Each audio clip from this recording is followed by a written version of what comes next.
Wendy's form of antagonism is called triangulation. Wikipedia defines it as when a narcissist intentionally introduces a third party into the relationship. This third party serves as a tool for the narcissist to create a sense of competition, jealousy, and insecurity within the victim.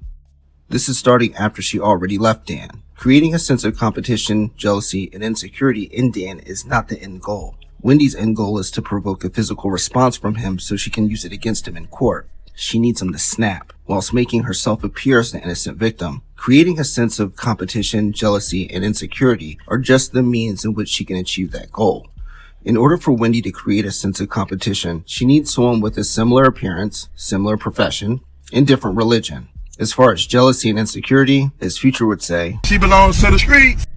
So we can only go with competition. Similar appearance, similar profession. Dan was an observant Jew, so they would need a different religion. All three of these people would need to be in the same vicinity consistently. If Dan snaps on Wendy, she'd need evidence, so somewhere with cameras. Also, a good amount of available witnesses. It would be ideal if they were familiar with all three people. So who would be this new person?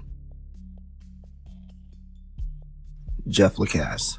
And guess what? It doesn't work. Dan's way too smart for that. Wendy really thought she would turn a professor of defense law into a defendant for an assault case. Not to mention, Dan saw this coming from a mile away. I'm not sure if competition is the best fitting word for this, but she tried with innuendo and reputation destruction. And the person she tried this with, Josh Stone, a fictional character out of Wendy's strangely autobiographical novel. They say don't judge a book by its cover, but it's clearly Wendy with her hand up as to defend herself from some type of assault. Even though Wendy had 2 failed triangulation attempts on Dan, she can still recognize others who employ the same tactic. And on March 11, 2014, she sees a little bit of herself in someone else.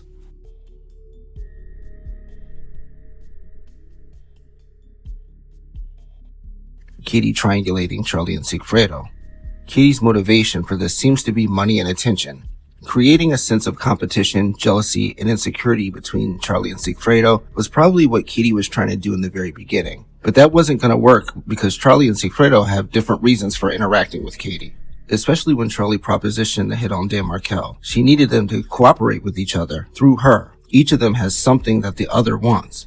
From Charlie's perspective, he wants Dan Markel killed. He's not jealous of Sigfredo, neither is he afraid of Sigfredo, but only because he is completely unaware of the risks that come with being involved with Katie. This is where cultural awareness is important. This is from Dan Roshbaum's closing argument in Charlie's trial. He was trying to discredit Jeff Lacasse's testimony about when he met Charlie. When he talks about Charlie having associations with the Cuban element, whatever he testified to. By the way, no one in this case is Cuban. I think El Comandante would disagree with that. Here's Sigfredo's booking report.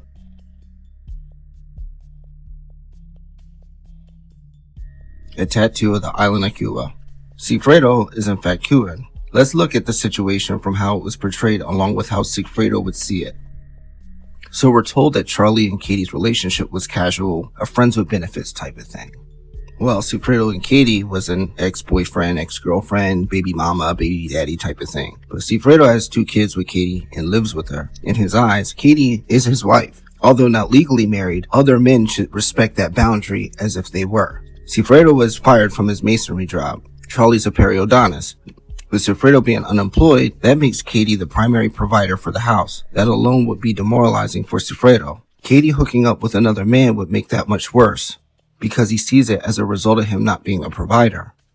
Sigfredo being unemployed, Katie being the sole provider, which resulted in her hooking up with another man, with that man being her employer. In effect, Sigfredo sees himself as a dependent of the man who's fucking his wife. Now, how does that make Sigfredo feel? Emasculated. What could that mean for Charlie? Yup. And Katie knows that. She had to explain to Sigfredo that Charlie didn't want anything serious with her, but he was serious about having his brother-in-law killed, and how she and Sigfredo could both benefit from it. As for Wendy, she would only know the Katie and Sigfredo dynamic on a surface level. But Wendy knows what truly motivates Charlie. He wouldn't benefit from Dan's death. He wasn't paying for the hit. So how did we get to this point?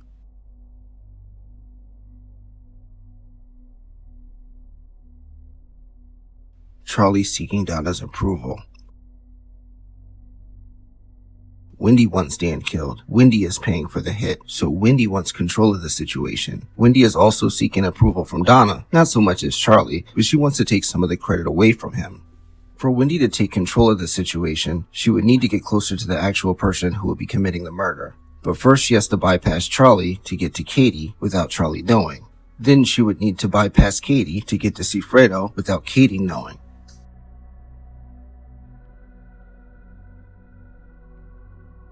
Between October 2013, when Charlie first pitched the idea to Katie, to 2014, our conspiracy diagram would look like this. But when Charlie introduced Wendy to Katie, it became this. Wendy probably got Katie's number from when they all went to dinner, then found her Facebook, IG, and WhatsApp from having her as a contact in her phone. She doesn't add her on anything, but she scrolls through her profile to see more about her, but also finds Sigfredo's profile and learn more about him.